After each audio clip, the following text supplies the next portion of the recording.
I hope you're having a great week. It's going to get a little bit better because today you are going to hear from Olivia and Jenna, the Botrie sisters. What started in a basement with a baby crawling on the floor evolved into a highly structured, process-driven studio navigating growth technology and a post-pandemic design boom. Their story reveals how great design isn't just about aesthetics. No, it's about systems, relationships, and knowing when to think bigger.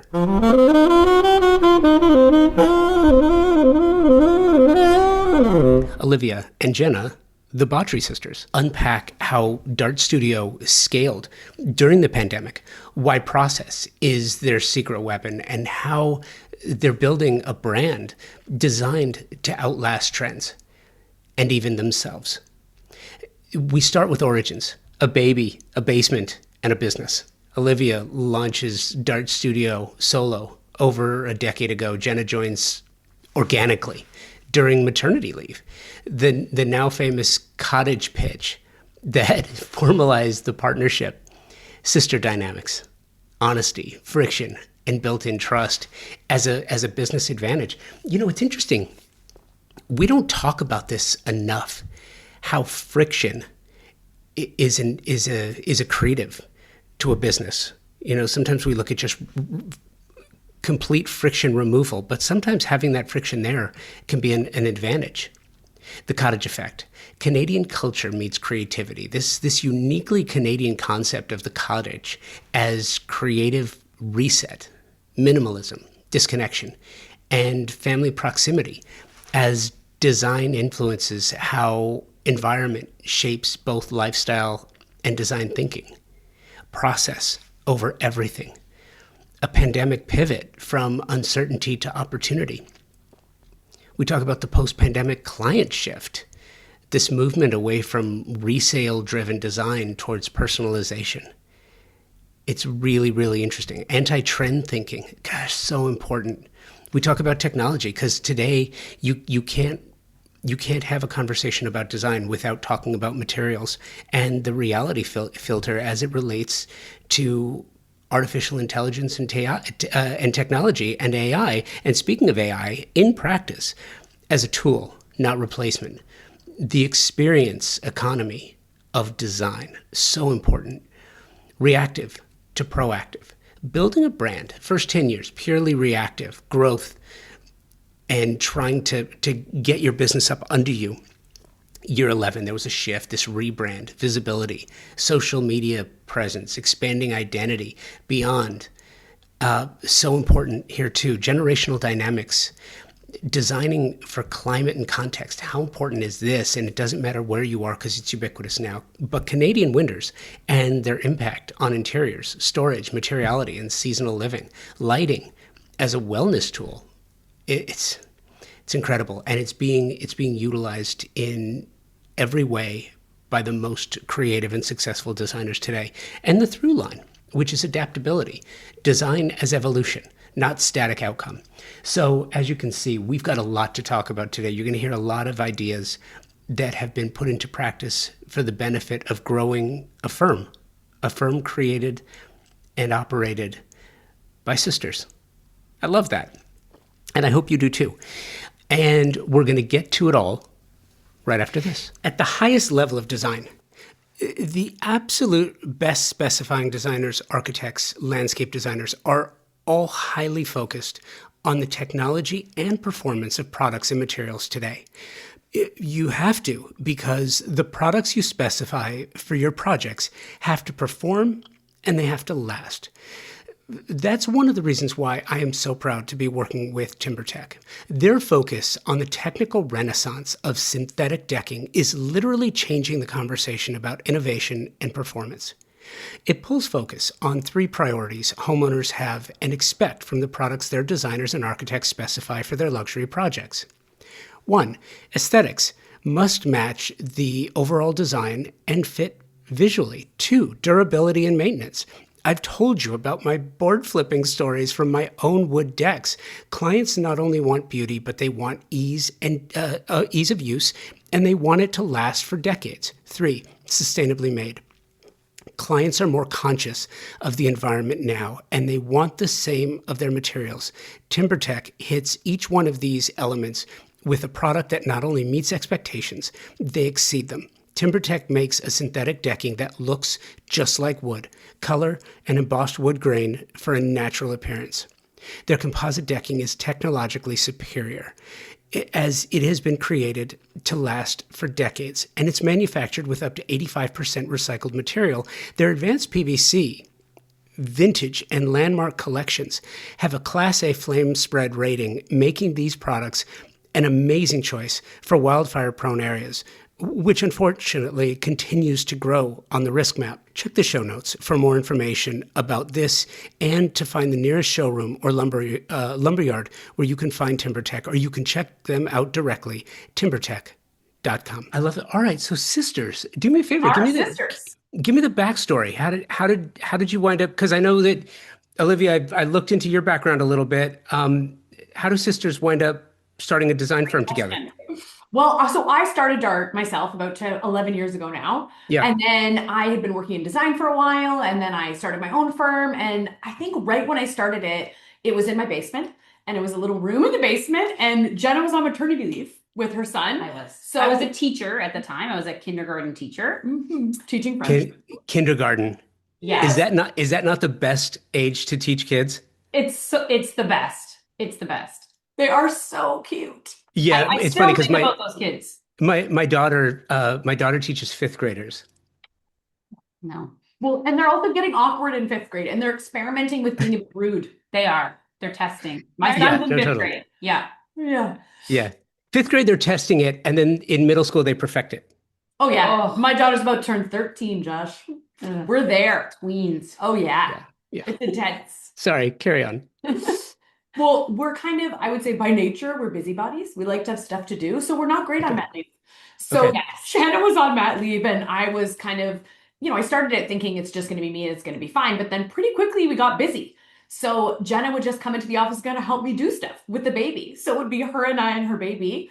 And she just kind of started helping me with the business end of things, like figuring out an ordering process and how are we going to handle inquiries. And so it kind of started naturally like that. And then about, I think maybe 5 or 6 years ago, I made a pitch. I made a PowerPoint. I gave her a gin and tonic. We were at the cottage. True. And I was like, I think you should give up your pension, quit That was teaching, tough. and come work at Dart. And she was like, okay. Back up a second. I want to, so you said 10 or 11 years ago, so this has got to be 2015, 2016. Exactly. The sweet spot between the Great Recession and COVID. Yes. It was a sweet spot. Exactly. Yeah. It was. But then I would also say COVID was a big sweet spot for your industry. No, it was, but not at the start. And No, not at the start, no. we're I going to started get there before too. But something else you said. So my family on my dad's side is originally from Montreal, and I think it's a uniquely, not uniquely Canadian, but it's un-American. It feels that way to have a cottage, to have Yes. like when I was a kid growing up, we had a cabin in the mountains of Southern California for a few years, but it was not a family cabin. There's a uniquely Canadian attitude or philosophy about having a cottage. What is that? Well, I mean, I think it's like, I think there's a lot of access to it because most of our cities are surrounded by like the great outdoors and huge lakes. I mean, Canada has the most lakes in the entire world. So I think that's a big one. But also for us, it's like you go and you kind of hang out with your family all weekend. Like we're there with all of our kids, our brother and his kids, our spouses, our parents, in not a huge house. And you're all kind of, it's a great way to spend time together in an intense way. Yeah, and there's also a piece too where like a lot of, even growing up, we would go to friends' cottages, we would rent cottages. Like we didn't have a cottage growing up. We went to our grandfather's cottage, but they're not fancy. No. They're not fancy. It's very like basic and kind of everyone brings up some food. I bring it up because I remember the few years that we would do this and we didn't have a TV. Didn't have a TV. if I wanted to keep myself occupied, I had to go find whatever it was I was going to do. Yeah. It didn't come to me. And I think that that sort of breeds creativity Mm-hmm. and good conversation. And so, Olivia, as you're talking about bringing Jenna up, you're kind of hijacking her and taking her up to the cottage to go make this pitch. Oh, Josh, we were there with our whole extended family. They Oh, were all really? there when I did the pitch. Everybody was there. Our parents were in the room. Everyone Jenna, was is this there. anything that you even wanted to do? Like, had you talked about it in the past? I mean, it had sort of evolved. Yeah. Like I was getting involved more and there was more to do. Mhm. And at first I was doing it sort of just for fun. I was like, your Instagram's not good. Why don't we share a drive and add pictures to your Instagram and I'll just start posting and do like captions. Like this isn't hard, right? And it was very loose and like when I had time kind of thing. And then there was just more things. Mhm. So I definitely at that point I had two young kids close together and I wasn't sure like if I was going to go back to teaching. Like that was definitely a thought. I kept kind of extending my mat leaves and so I was trying to figure that out as well. But this was kind of just like, oh, this was the formal, these Yes. are other things you could do. You could do all this onboarding and you could do marketing and kind of laying out exactly what the plan was. I had tasks. I had a title for the role. Yeah. My favorite slide was a black and white image of a bridge, and there was just a person walking slowly across the bridge, and they looked very tiny, and it said, "Dart is growing. How can you help?" It's true. And she was bored, and I I worked love so that. hard on my pitch, and then she was like, "Okay." Okay, so 10 or 11 years later, Jenna, how did you help? How did you change? How did I help? Yeah, how did you help turn Dart into something different? Yeah, I mean, I don't do anything design related. That's all Olivia's department. But I think the unique thing too about siblings is like you can be very honest. And I also know Olivia very well. So I can see kind of where things are going to go. And I think I can offer like a different type of feedback than another employee could offer to her. And sometimes in her role as the leader, as I can say like, this seems to really be irritating you. We need a better solution for this. This is taking too much of your time. You keep repeating this, but it's not working. We need to go back. So I feel I have a bit more freedom than someone else would have in this role to kind of say that. Very true. And my role, I see it as kind of like an overview, and then I kind of am looking at things and filling in the gaps. So I'm like, she seems to have no time for this. What's a better way to do this? Or like, we're always repeating this process to clients. We need a document that outlines this. And kind of helping with like the overall operations. And then hiring, like as we grew, who are we hiring? What's that going to look like? And the process, the interviews, we do them together. So, yeah, I mean, I sometimes say I'm my Olivia's bitch, but that's not the best. That's not very nice. She also likes to pay people. She's been bossing me around My husband's like, whole you're a life. sounding board. Yeah, I do say that. I'm like, she's my older sister, so she's been bossing me around my whole life. So it's a natural role for me. It's true. But it's interesting too to bring a kindergarten teacher in to handle the organization. I mean, listen, if you can organize kindergartners, you can work with contractors. It's like herding cats, kindergartners and contractors sometimes. No, and I think Jenna has really great interpersonal skills. And also, one of the very first things we started with was she would kind of do the inquiry calls and chatting with potential clients. And for me, I was like, there's no one better to reflect like my energy and, you know, the way I approach things than my sister, who's very similar to me in personality and demeanor. And what a great intro. If you're not getting the principal, you're getting her sister who knows a lot about the business and is really going to capture that energy of excitement that people want to feel when they inquire to a design firm, right? They want to feel like they're getting your attention and that you're excited about their project, which I think was a good fit for us early on. So let's move into the pandemic era. It's our time to It was shine. an interesting time. For everyone, We right? had a wait list. We had a wait list. Wait list. It was amazing. I mean, So hold on. Yes. Let me set this up because set the stage. here's the thing. I was living in Southern California and later in Tulsa. I was experiencing with my family very much the same thing that you were experiencing with your families in Toronto. Very much the same thing that Europeans were experiencing with their families in wherever they were in Europe or Asia or everywhere else in the world. Very rarely, right? What World War II, World War One. Prior to that, I don't know what was a globally impactful event.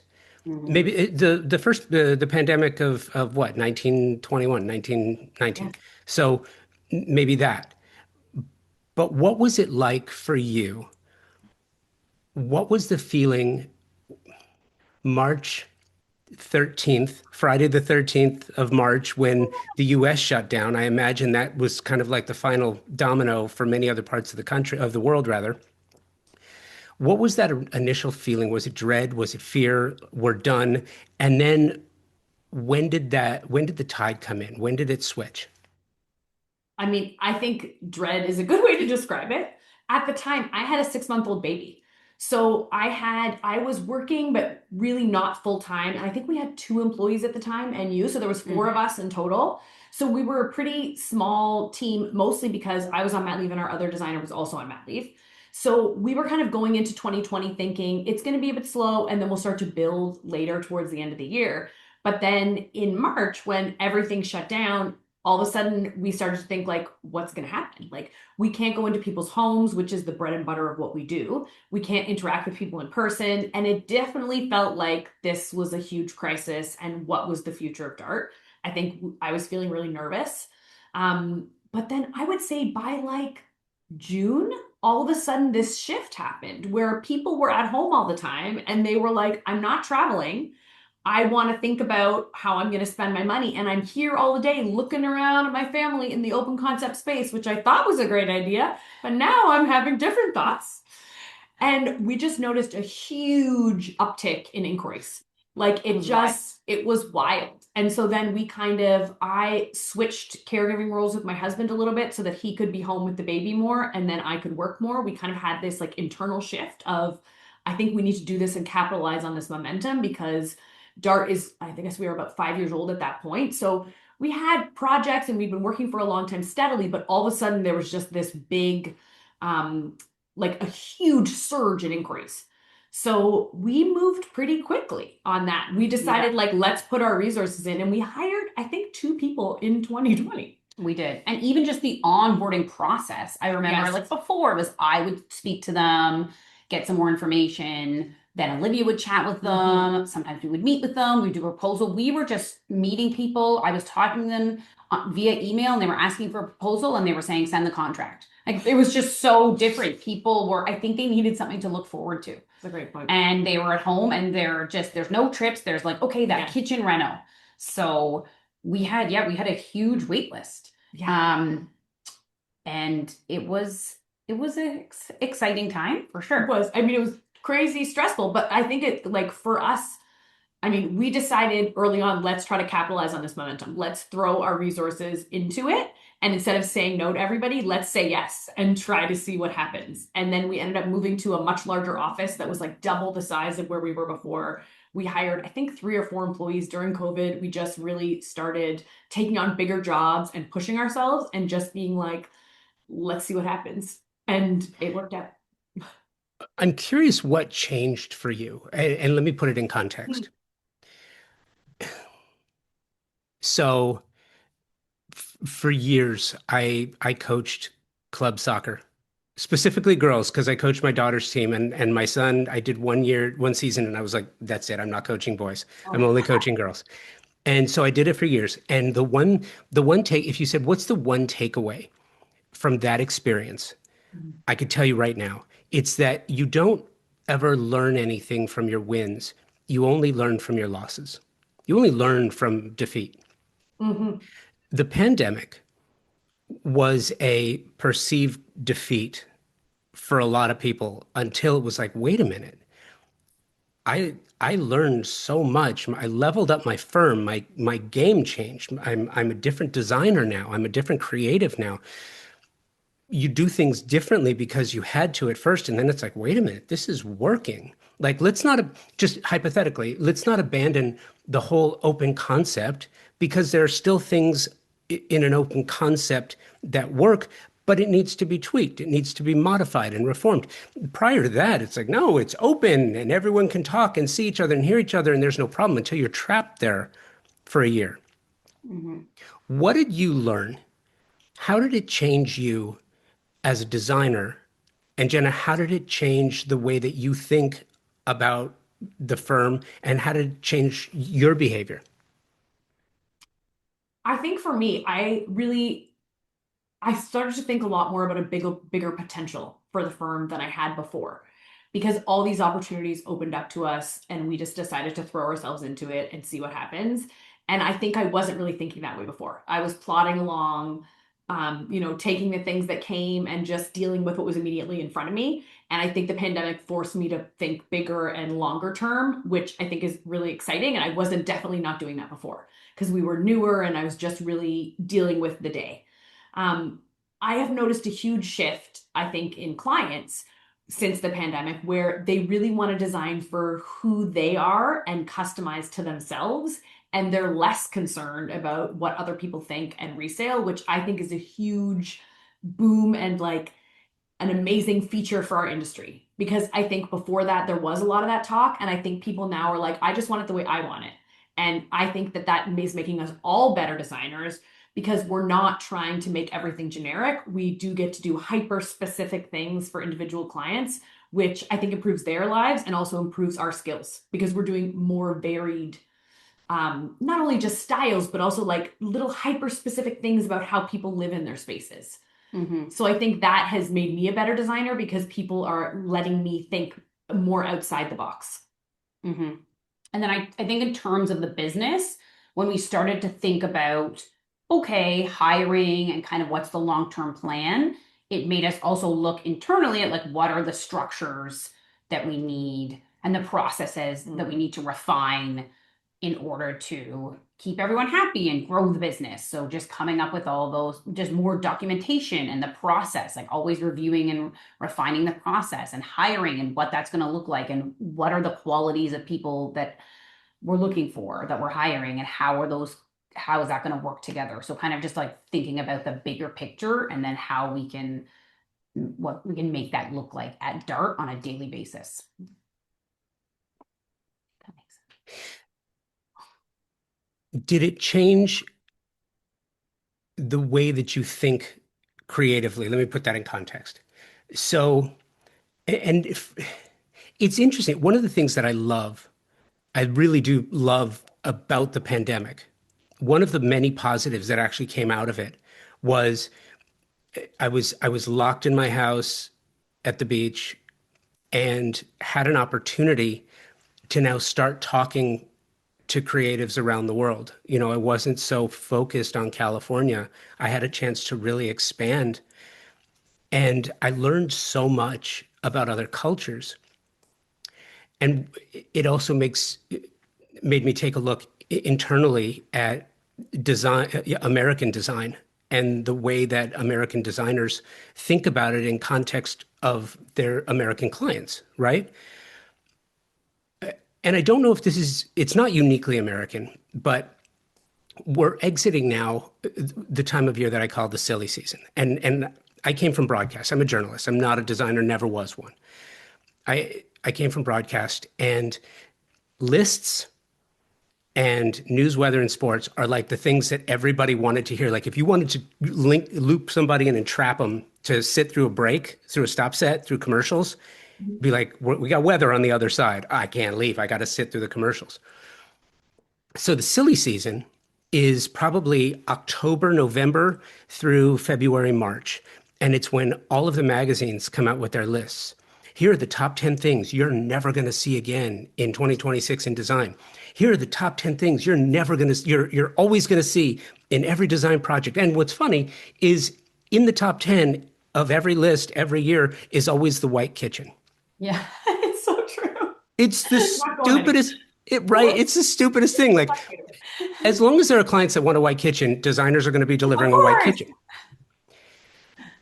But you talk about the education of clients, and I'm curious, do you have the same thing in Canada with your trade publications and your social media? And then does that mean that your clients are getting internet smart, or they're getting really smart about having an intellectual conversation with you when you're onboarding them about design as it relates to what they really want, not what their neighbor has. Well, I think there's a push in general towards like more individualism that people want to be seen as different, which I think has been a huge cultural shift probably in the past like 20 years. I even notice it in kids. They don't care so much about what other people are doing in a way that I think was very different than when I was a kid. So I think there's that piece. I also think that, I mean, we definitely have all the trade publications talking about trends every January. And you roll your eyes, which is funny because we made a reel where I was talking about how I don't care about the trends and how I don't find that it really relates a lot to my day-to-day life as a designer because I'm not talking to my client and thinking, well, what are other people doing? I'm thinking about them. And what are the cues I'm getting about what you might like aesthetically based on the way you're dressed and your accessories and what are the types of activities you're describing that I think, that we're talking about your day-to-day life and how the space around you is going to impact that. And we really talk a lot about like your home being the backdrop for your life, and the life part is the important part. And I do think that we have the same push here about everyone liking trends and trying to like the same things, but I think people are pushing back against that. And I'm not sure exactly where it's coming from, but I do feel like our clients are really want to be individual and special in a way that informs the work that we're doing and to be honest makes it a lot more interesting. Yeah. And our clients typically, it's their big renovation, they saved up for it, they need it to work. Like a lot of Toronto homes aren't massive. So we're doing additions or new construction, but most of them they're doing this once and they're not doing it to sell it. And they want it to be beautiful and they want it to be special and unique, but they don't need it to be super trendy or appeal to everyone. I do find, and I'm trying to think like how do we have those conversations early on, but for some reason we do seem to attract clients that understand that. Mm-hmm. Well, I think, go ahead, Josh. The flip side of that Mm-hmm. is we've also entered this phase, and it's funny because people say, "Oh, well, and I have spoken to people who said, "Oh, the pandemic was so long ago." It wasn't that long ago. It was 5.5 years ago, Yeah. or what, 6 years ago now is when it started. And what came out of that is really interesting because technology, all the appliance manufacturers went back to the labs because they couldn't get to the showrooms, right? They couldn't talk to people in person, couldn't go to KBIS or they couldn't go to events. So they put their engineers back in the lab and started to work on new ideas. Now we are at a place now where the spike in technology is massive. The lighting, integrated opportunities, lighting plans, kitchens, kitchenettes. I mean, I've said this so many times, but main kitchen, working kitchen, dirty kitchen, kitchen for show, your kitchenette, your scullery, your butler's pantry, your wine bar, your if you're in an adult use city or state in America, your weed bar. People have converted. Remember back in the 90s when cigar bars in a residential project were kind of a thing where it's like, okay, we'll work on a specialized HVAC system and then we'll have, Mm-hmm. be moody and loungy. That's completely come back, only now that instead of cigars, they're smoking weed, right? Love it.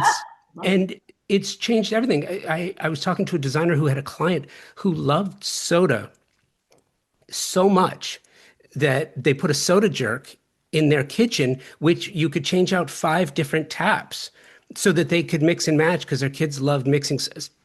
Okay, I'd never do that, but they loved it so much. So technology and opportunity is changing. How do you stay on top of it? How do you stay on top of the changing materiality and the changing technology and the changing purpose of things? And in a time when your clients may not even know that they want this, or maybe they're not thinking about aging in place. Mm-hmm. Mm-hmm. How do you stay on top of that? Well, I think that's part of our role, right? Is to bring the perspective that they don't necessarily know about because they're not in the industry. And that's why clients rely on us. I think going to things like KBIS and we have like IDS in Toronto and there's another show called Living Lux. I think going to those shows really exposes you to all the new stuff. But I also think then you have to kind of read through it with your own lens and decide, is this just a bandwagon I'm hopping on because it's new and cool, or is this something that's really going to actually have longevity? I think it's weighing out those two pieces. We also do, we have amazing reps that come into our office typically on a weekly basis and show us the new stuff. And then we rely on them also to be honest and say, like, this is a new cool thing, but it's probably going to break in 6 months and you might not want it. So we always really encourage that honesty because we want to make sure that we have a clear understanding of like what's cool and what's actually practical.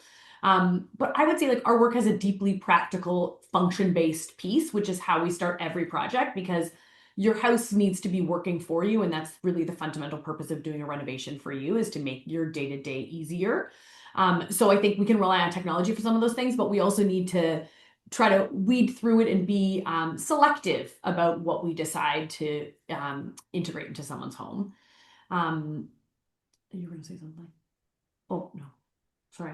I was also going to say, I think AI. I was going to talk about AI because obviously technology, that is changing the way we work. We're really trying to figure out some AI, but I think there is some really downsides to AI. Lately, we've had some clients send in their own renderings, and it's not there. The thing is, the AI is only as great as the prompt you can create for it. And if you don't know how to create the prompt and you don't know what you want, it's not going to give you what you're looking for. And it is also pulling from other things that it's familiar with. So if you're trying to come up with something that's more special and custom to you, it's not going to help you with that. You really do need a human. So while I think it's a great tool and resource for firms, I do think that I'm wary of relying everything on AI because I still think there's a huge role for humans and creatives. What tools and resources, AI related, are you actually using that work for you? Yeah, we use ChatGPT a lot. I'm also getting into Claude Cowork because I want to try to use that for some more workflow pieces, which I think would be helpful. We also use Midjourney for rendering and adding furniture. We do all our own rendering in-house. We have a technologist who just renders all day. And what we find is we can take the amazing models that he builds and then use AI programs like Midjourney to add furniture, add accessories, add details faster than we could do that manually. But they're still not able to really create that perfect shell. There's always like weird errors. Like I was asking it to render something that this exterior and it put like an outdoor kitchen in with a big hole in the wall for no reason. It was literally nothing in the drawing, nothing in the prompt. So I do think there's that piece of like, we use our own skills, like we use SketchUp and then we render it with Enscape. So we still use that to make our perfect foundation. And then we can use AI to play around with like lighting ideas and things like that much faster than us manually building it.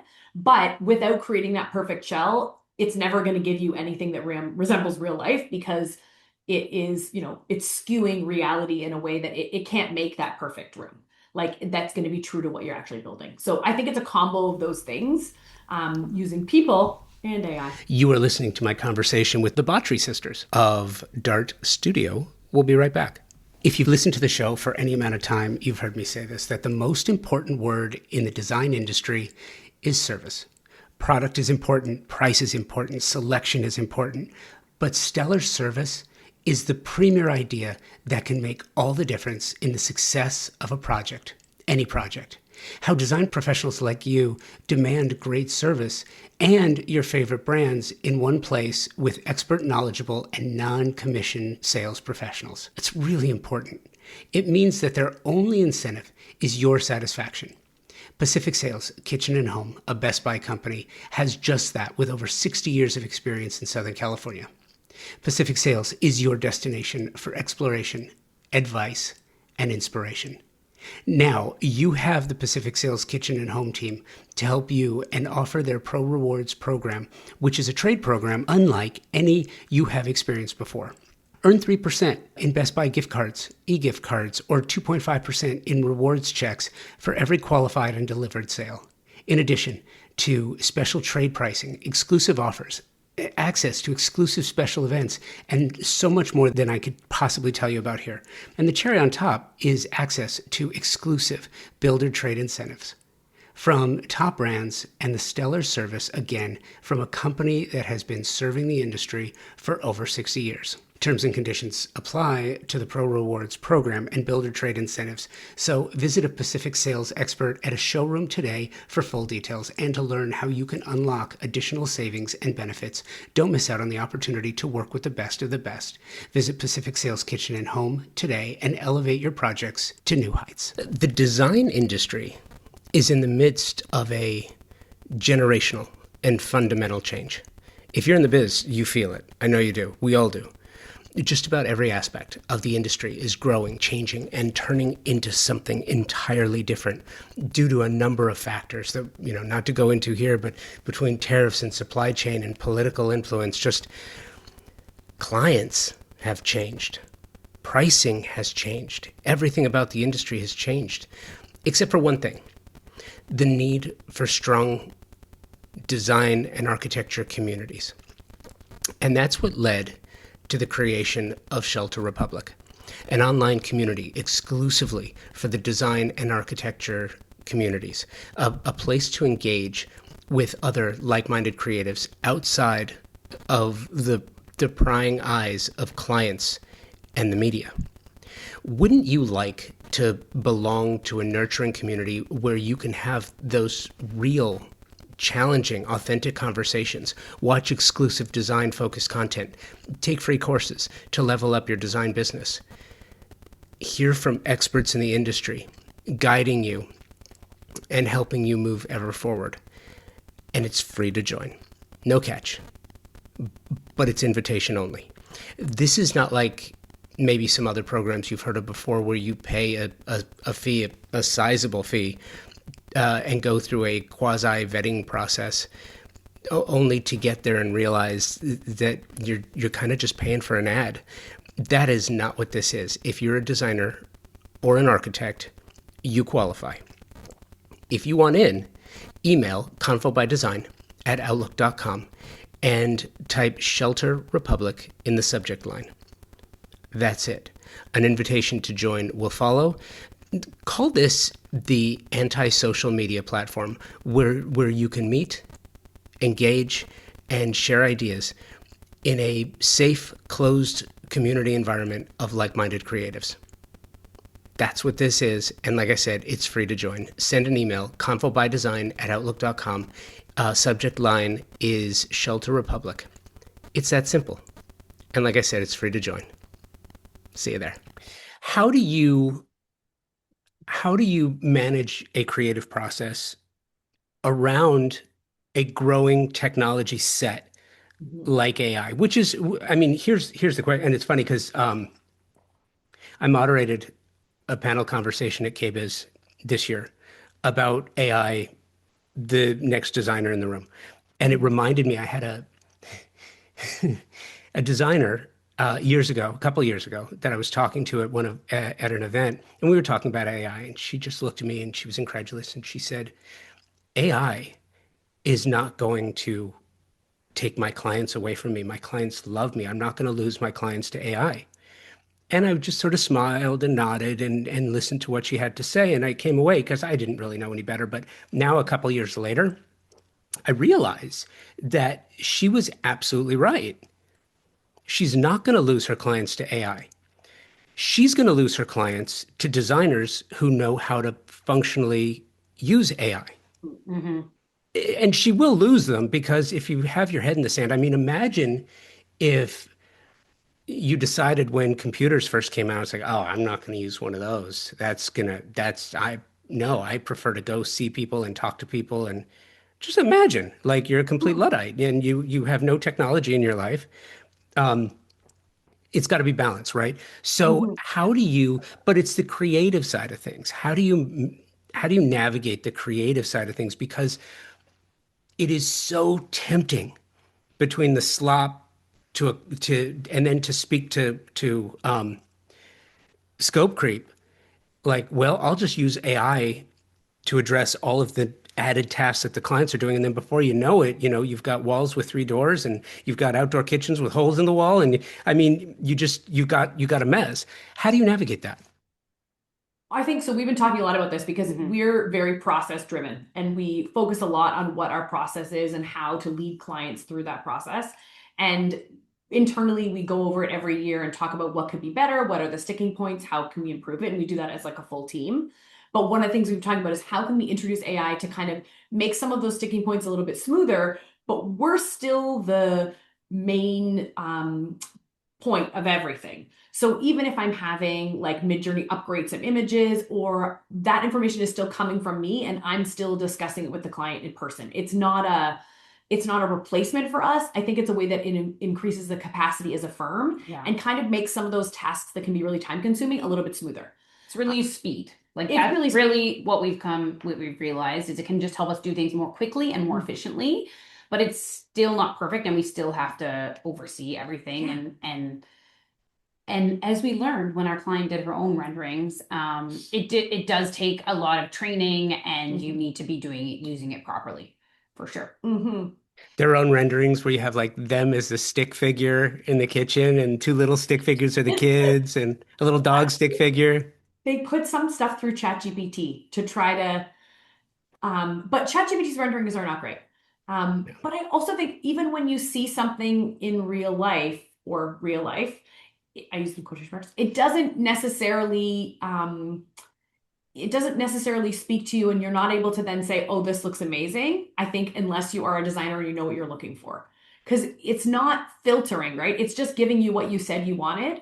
But I mean, there's that classic meme. We wouldn't, if AI only works if you know what you're asking for. Most of our clients don't know what they're asking for, and it's our job to figure out what they're asking for.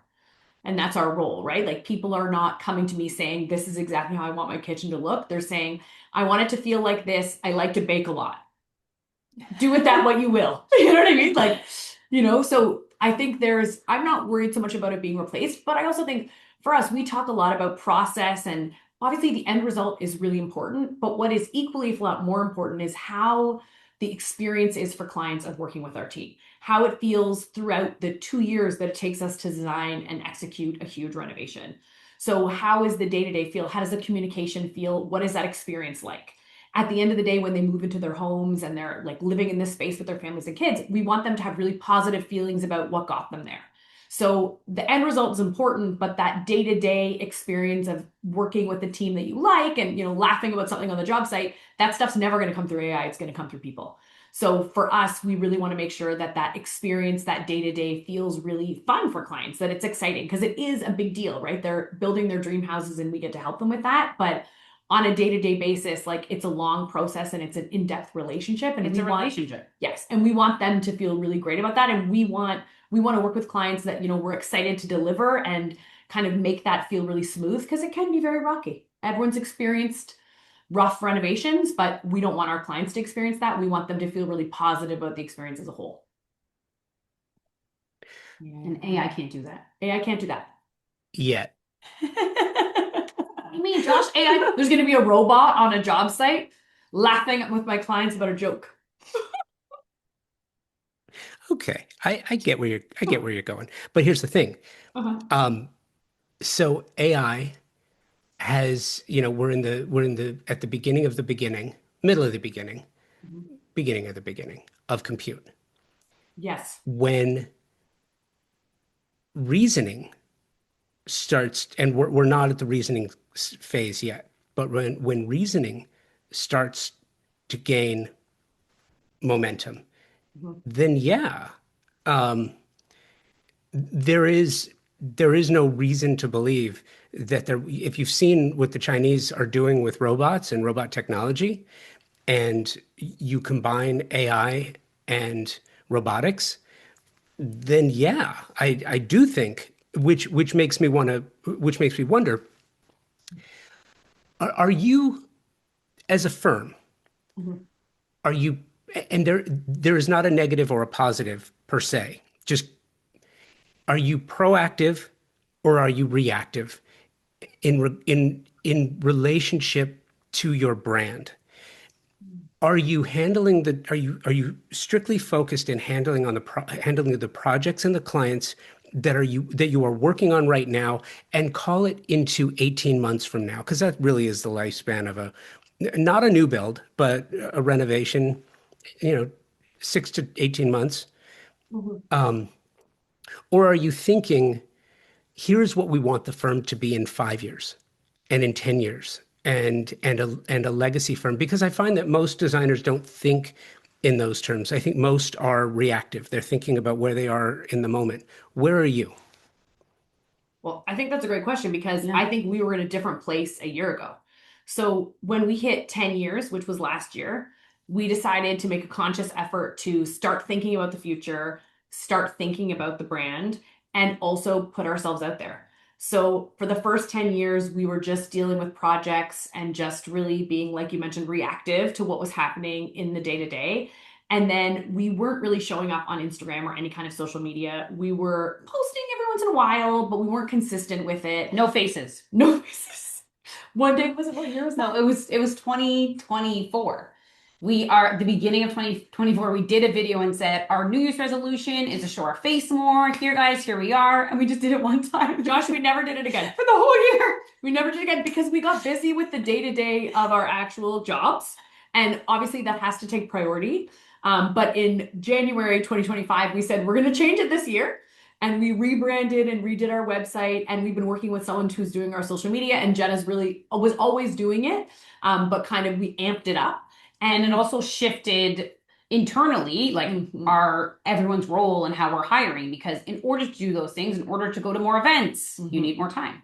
So we had to consciously make that shift to build the brand essentially. Yeah. And what we're working on now is we have some amazing senior designers on our team is we want them to be showcased under the Dart umbrella. So it's not only my name that's associated with creative on our team. There's other incredible designers that we're featuring their own projects in magazines and doing some award stuff this year, not just under my name, under other people's names and the Dart umbrella. Because I think the goal is to have designers really be able to work with their own names and not anonymously under the Dart Studio umbrella.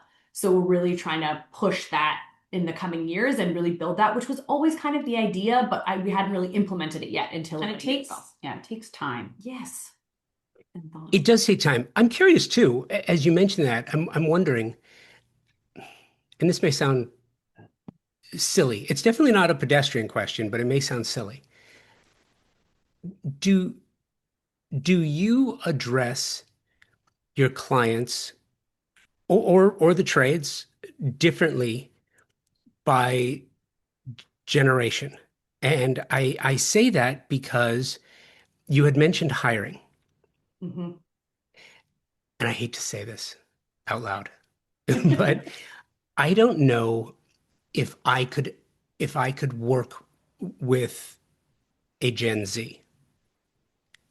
I just don't know. I have kids, and like I work. My son and I are actually working on a project, but it's interesting because you have to think about, like, if you have a client that's a boomer, is generation a big thing in Canada? Because in the States, it's huge.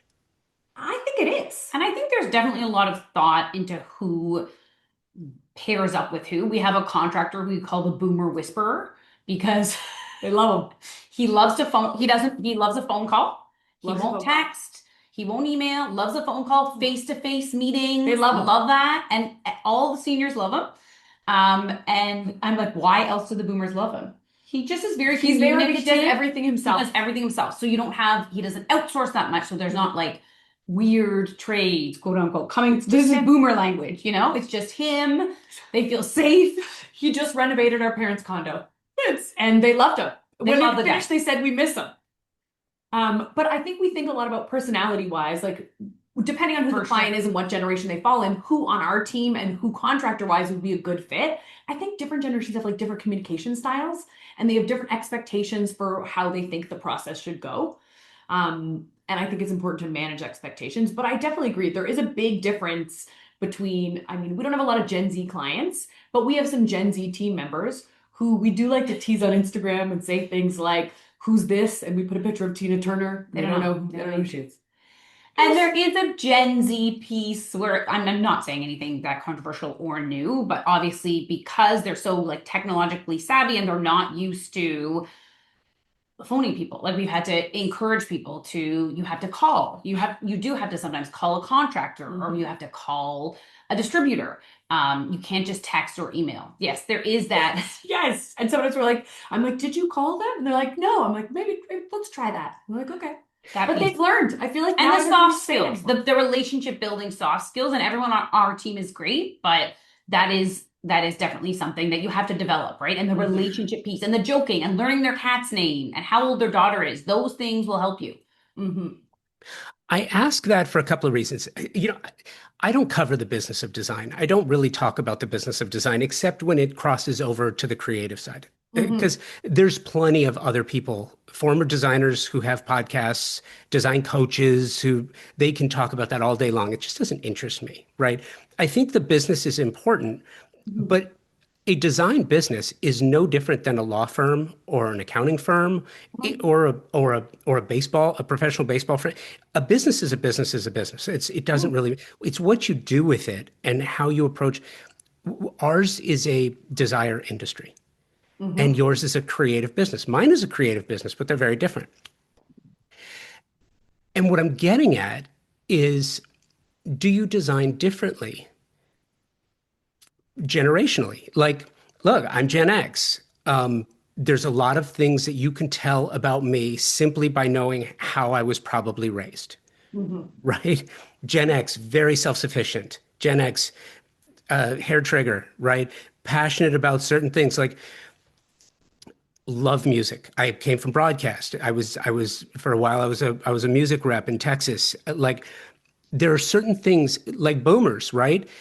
You need to make big buttons. You need to take a lot. And it's funny. It's funny, but at the same time, But it's true. it's true. You have to look. If you're designing a kitchen for a boomer couple, you kind of have to think about, look, let's not go heavy on the technology unless they tell us that's what No, they big wanted. time.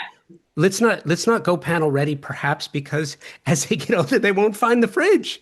So you kind of have to, how do you think about that? And do you think generationally in hiring young designers and working with generation specific clients? I think it's that personality fit that we try to find with our designers who we're assigning to work with different clients. But I do think you're right. Like there's going to be a lot of those generational differences are also reflected in like lifestyle. Like, and we talk a lot with our clients when we're starting about like what does a typical day look like? What are your activities? Like a retired boomer is going to be home a lot more, so the needs are different than some They don't have that people much stuff. Someone with 2, 3 kids, they got a lot of stuff. They need a lot of storage. The boomers, not so much. No, but maybe they need somewhere to hide toys for grandkids that are coming occasionally, so we need to work that in somehow. But I also think the way that they want to interact with the project is different. Someone Yes. who is a boomer or older typically wants to be more involved in the day to day and know more about what's happening on site every day versus someone who has 3 small kids, is working full time, and is kind of like, let me know once a week what's going on. Like, touch base with me when you need me. But other than that, I don't really want to know. So I think we try to figure out from the beginning, like, what's going to work best for this client and then adjust our process a little bit to meet that. But we do have, I do think that our younger team members kind of like enjoy, not the challenge, but kind of the fun of interacting with someone that's different than you. And I think that's the fun thing about work and being in work in person is interacting with people who on paper maybe you don't have a lot in common with, but then you find common ground and it just reminds you that everybody's kind of the same. Yes and no. I totally agree with you. I do not disagree at all. But I think when we think about it, Mhm. that there are tangents and through lines that for a designer, I'll give you a couple of examples. Mhm. Do you work on outdoor kitchens? Yes. 10 years ago, interior designers were not working on outdoor kitchens. They would Really? stop at the threshold. Mm-hmm. They just weren't. So now, as you think about it, like millennials. So millennials are just now getting enough scratch to maybe hire an interior designer, right? Mm-hmm. They're maybe getting to the point where they got that starter house, finally moved out of their parents' basement. But let's go back and look at that concept for a little bit, right? Millennials are comfortable as a generation, they're comfortable living in their parents' basement because that's what they did. Yeah. So if you think about it, as they move into the next wealth tier Mm-hmm. and they start really designing for their homes, they're going to start to think more and more about what that basement might look like should their kids, who are never going to come home, they're just not, that was a once in a generation thing. We are But working on a project right now, and the client was talking about planning for their kids to have a suite. Remember, our other client was talking about putting en suites in the second floor bedrooms in case their kids moved home as adults, but their kids are like 8 and 10. I'm not going to offer that opportunity to my children. I just want to say. you say that I'm now. offering that. You say that now. Josh, do your kids live in your basement? Well, no, because one's still in college Oh, there you go. and the other just got out and has a job on the other side of the country. Yeah. So no, but look, I'm Gen X, which means We're don't let the door hit you exactly. on the way out, you know. I'm borderline Gen X millennial. My husband's born in 1979. He likes to claim he's Gen X. I'm like, you're essentially a millennial. Is that what it is? It's the millennials. It's 84. I think it's you technically. It's me. But I feel like I'm a weird zennial. It's the edge of Gen X and millennial because it's like analog childhood, digital adulthood. Because we really didn't get the internet until I was a teenager. So we really had that childhood with nothing. Well, and the way it affects you and your Yes. everyday work, it's funny because it probably doesn't affect you on a day to day, Mhm. but year over year, as these more like Gen Alpha, who were born with the internet and born with tablets and born with social media, and it's just natural for them. Mm-hmm. It's not like, could you imagine being born at a time where they didn't have cars? No. It would be or electricity Yeah. Our Gen or Z. how about a water heater? How about indoor bathrooms? So, I mean, I think the divide has always existed, but it's different now because technology is so a part of every moment of every day. I know. And we still have, like, I personally still have a love-hate relationship with it and an angst and a frustration with technology because I can do it, but I'm irritated that it dominates so much of my time and I'm limiting my kids on it but I don't think they're gonna have that. Like they see it as freedom and it's amazing, where I have like a no. Because I know what it's like without it. And I want them to experience. I have a resistance, but they don't have that. Do you incorporate that idea and that concept into the onboarding process? And I'll give you an example. Is it's so frustrating, and it is. We're in the age of frustration right now. I think when it comes to that, and designers and architects really are futurists. Like you are the ones that look at what's possible and make things easier. If you look at lighting alone, Mm-hmm. we went from incandescent, and then everyone said incandescents are bad. So then we went to that weird little corkscrew CFL, right? Right. And then the CFL got a little bit better. Mm-hmm. And then we went to the halogen like spotlight thing. And then we went to the first LED was like white as the sun, Yes. or not white as the sun, but like white as a white sheet, like no color, it was just pure white.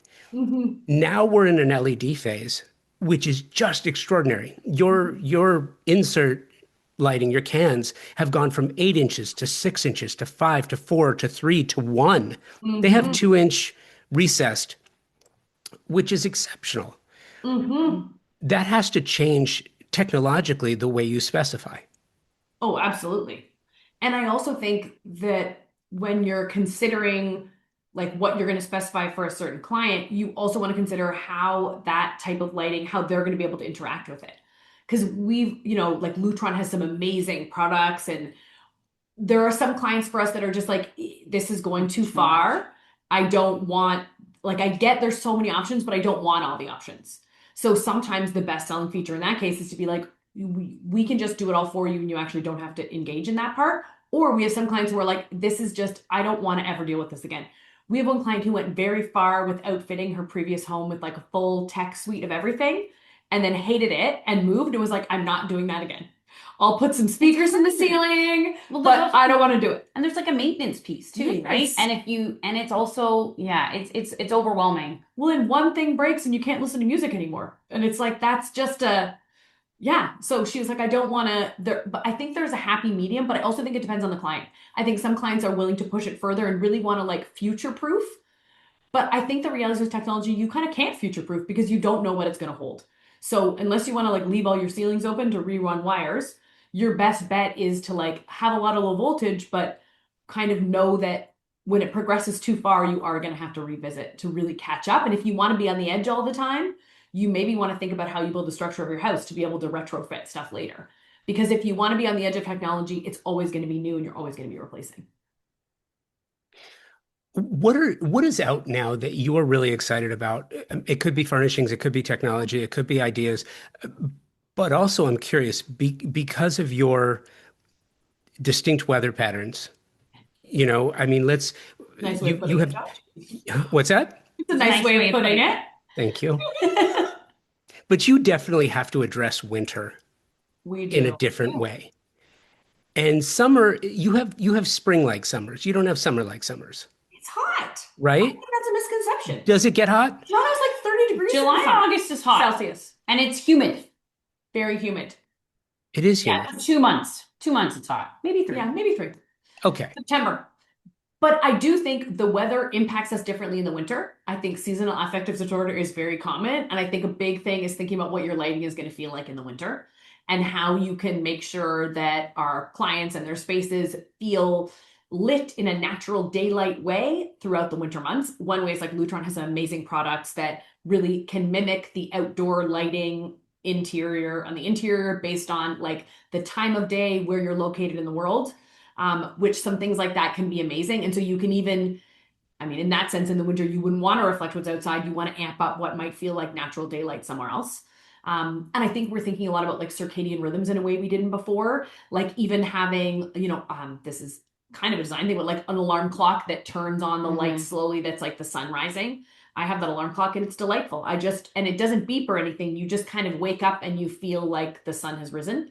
But I do think that because of our weather, we think a lot about how spaces are going to feel in the darkness because in the winter, especially with daylight saving time, which I'm actively trying to get rid of, it is dark so early. And most of the time in the winter, your house, you're going to want it to be cozy. My house is like not a summer house. I mean, it's great in the summer, but it's a winter house. There's a lot of fireplaces. It's cozy.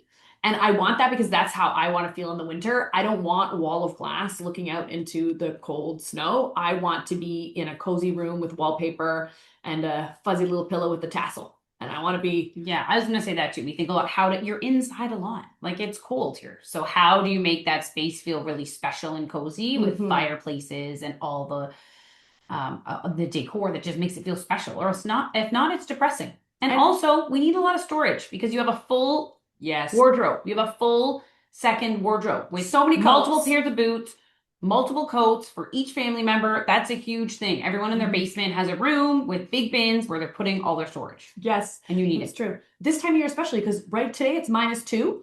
A couple, like last week was +15. You don't know what you're going to get. Don't know what you're going to get. So you have to have every array of shoe, every array of coat for every member of your family in the hall closet upstairs. It's a lot. It's a lot. I'm exhausted. This is a lot. It's a lot of coats, It's a lot. Josh. It's real. Do you know what's funny too is when we moved to Tulsa during the pandemic, 22, and 22 or 21. It was right around that. I mean, we didn't keep track of time. Always. Dates didn't matter during the pandemic. No. But we moved and went from 72 and sunny pretty much all the time to summers that are 100 degrees and 80% humidity to winters that are 10 degrees and 5% humidity. So, and everything in between. So you need that whole wardrobe in between, which means more storage, which means you have to think differently about the design of your projects, of the way you live. And it seems like that's the theme. Like if you want to prepare for the future, you have to accept change. I feel like that's a good message for everybody. Yeah, I think that's a life message. If you Wasn't want it the to only in future. constant in life is change? Well, but I say that in context because I have always said this. I think good design is a right, not a privilege. Ooh, I Right. agree. And I think when you have government bodies and government agencies that codify, that establish code, it shouldn't just be one way because it's funny. Codes wind up changing. Codes change all the time. But good design doesn't really change. It adapts and it evolves, but it doesn't really change. No, because it's about meeting needs of the homeowners. Right. And I think our needs definitely adapt to different circumstances, but in general, as a species, I think they're pretty consistent. Hmm. Yeah. We need So shelter, listen, we need good what's light. that? We need shelter and we need good light. Yeah. And a Okay. foyer. In Canada, we need a foyer with a floor that can winter boots can sit on it. No hardwood in the foyer. So what's the material? Is it Typically tile. stone or tile? Okay. And the best is when you heat it because then it dries the water up off your boots. And it's so funny. I wish I had more time because I'm running out of time, and I wanted to talk to you about um, projects. And uh, one of the things I really like to do is try to figure out by looking at your website and looking at the projects that you have, which one's yours?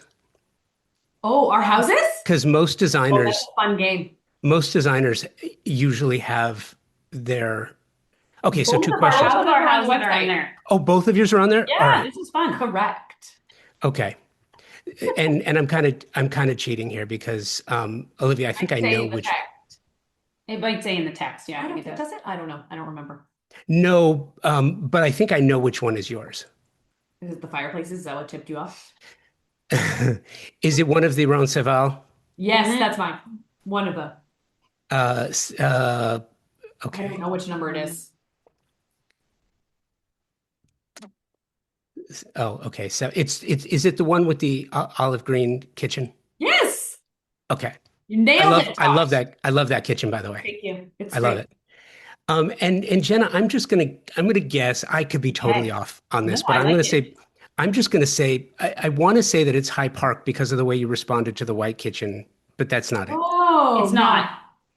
It's not. She does not have a white kitchen. No, oh, My you kitchen's don't. not. No, it's not white. Wow. This Okay. is a fun game. Is it Creemore?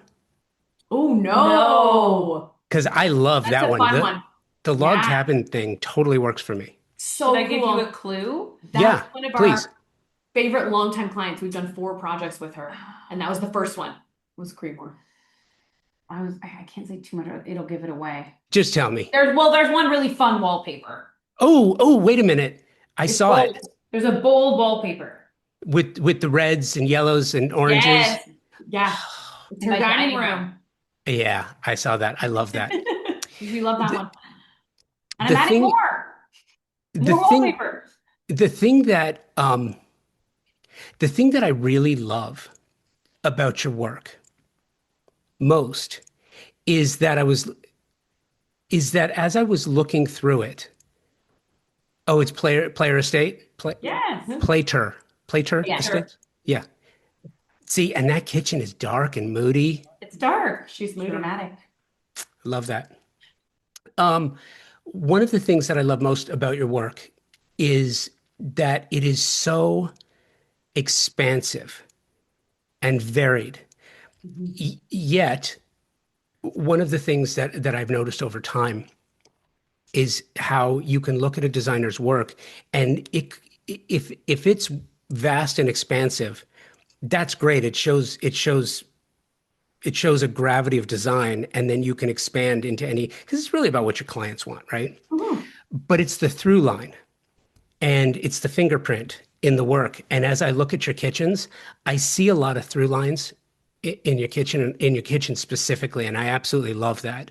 Um, and we have to do this again so that we can talk specifically about some of your projects because I had a lot that I wanted to get into, but Sure. sadly We have a couple new ones I've that we talked haven't even myself put out of on it. the website. You have what? Yes. We have a couple new really good projects that we're just about to put on the website. Yeah. Really? So Yes. check it out in a couple weeks. We'll nudge you. One of this is a huge cottage that was actually in the Rue magazine that just came out, the spring issue of Rue, and it's a cottage we were working on for like 3 years, a full new build, and it's an amazing space. Again, cottages in Canada. Yeah. And then another one is Beautiful House of the City we did a while ago, but I Yes. thought we were holding on to a bunch of stuff for print, so there's a bunch of new stuff coming, which is always exciting. That's awesome. Well, good. And we do need to do this again because one of the things I wanted to actually talk to you about, which I'll have to say for next time, was Mhm. Roncesvalles 5. Yes.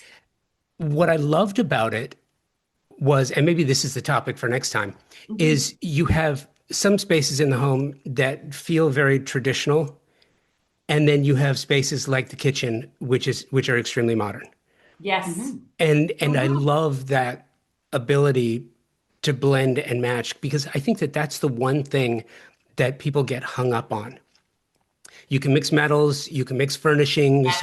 you can mix all kinds of things, but mixing styles and going modern and traditional in the Mhm. same project just seems like taboo for some people, but there's an art form to it. Yes, I think it's the hardest thing to do.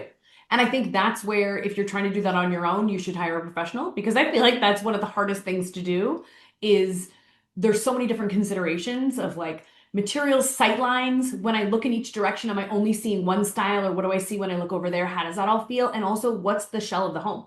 Like 90% of our projects are 100-year-old brick, double brick houses in the city of Toronto. So when you've got that shell that we're working from, which direction do we want to take it from there? Do we want there to be a tension between the exterior shell and the interior? Are we working in like a heritage area in Toronto, like Rosedale, where the outside has to stay heritage? Like, how do we want to play that? And I think that's a big factor in a lot of the work that we do. And I find that to be a big challenge. I love that. Just out of curiosity, when you have heritage Yes. property, do you have a governmental organization that manages that? Yes. You The do. city of Toronto, there's a heritage like department, and you basically have to run your exterior through them of what you're planning to do to make sure that it still fits with the era of the make. Is it everything front and back? Because usually the back, it's like It's just the front. They only care about the front. They only care about the front. I had a designer from or a builder from Bath from England, and he was talking about what they have to go through down to the glazed windows. But he also Yeah. had a project that was built originally in 1790. Amazing. That's Wow. That's a lot. Yeah, it is a lot. I mean, I'm very used to both of our houses are over 100 years old. Like I'm used to the old home and we grew up living in old homes that our parents would renovate and I love the old home and I love the old structure and I love like bringing new life to that, often decrepit old building. Yeah, I Yeah. love that. We covered a lot. This was so much fun. Thank you for That's a doing lot of this. fun. Fun. Thank Yeah. you, Josh. Sometimes these can be really boring, and I this think wasn't. we You have asked interesting really. questions. I thought so too. Yeah. I was like, this is a great question. I should write this down. Sometimes they can be boring. Yeah. It's Really? Okay. or repetitive. Sometimes Yes, it's like the repetitive. same Okay. thing. It's just All like, right. what's your inspiration? Yeah. It's a bit Everyone says travel. yeah, sometimes, but your questions are very interesting. And Yeah. I hadn't heard a lot of them before and thoughtful, which is Yeah. All nice. right. Well, thank you. Yeah. I enjoyed this time together. I did too. Thank you, Dart Sisters. Olivia and Jenna, the Botrie sisters of Dart Studio. I love that. I love your story. Thank you so much for taking the time to share your story and your thoughts. Thank you to my incredible partner sponsors, Pacific Sales Kitchen and Home, TimberTech, James Hardy, the Best Buy Company, and Shelter Republic. Their sponsorship of Convo by Design allows me to seek out sublime design, stories from beyond the work itself, and showcase unique personalities, chasing new ideas, and changing the way we think about design and architecture, and present it to you in a different way, in a different format. So please give them an opportunity on your next project. Thank you for listening and sharing this journey of ours. 2026 marks 13 years of constant publication of the podcast with hundreds of interviews, thousands of guests, and couldn't do it without you. Wouldn't want to. So please keep those guest suggestions coming, as well as where you might like to see the show record live. Convo by Design at outlook.com and on Instagram at Convo by Design with an X. Thanks again for listening. Until next time, be well, stay focused and driven so you can rise above the chaos.